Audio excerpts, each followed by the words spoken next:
Und es wird Nina Malatti! Ich glaube, ich muss warten. Um mich herum schlafen Blumen.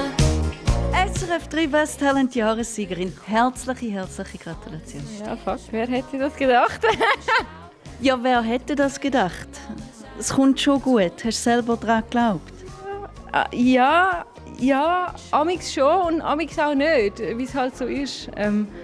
Aber ich glaube, ich habe alles dafür gemacht und es ist sehr geil, gerade zu sehen, dass sich das gelohnt hat und ich jetzt den Stein in der Hand habe.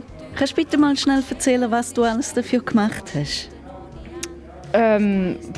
Also ich habe recht viel auf Social Media gepostet. Ich bin zu ganz vielen Leuten gegangen und habe sie gezwungen, zum abzustimmen. Nein, ich habe sie probiert zu überzeugen, für mich abzustimmen. Ich habe gesagt, dass ich mir ein Tattoo stechen lasse, wenn ich gewinne.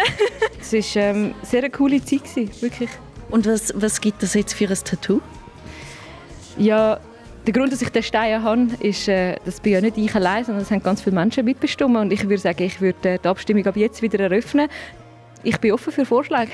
Was machst du jetzt mit dem Stein? Ich werde ihn bei mir daheim aufstellen.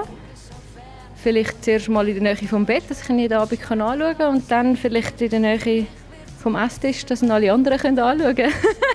Ich finde es also schon eine coole Sache, also ein cooles Teil. Und, ich kenne viele Menschen, die so einen daheim haben und ich finde es verdammt geil, dass ich jetzt auch dazu gehöre.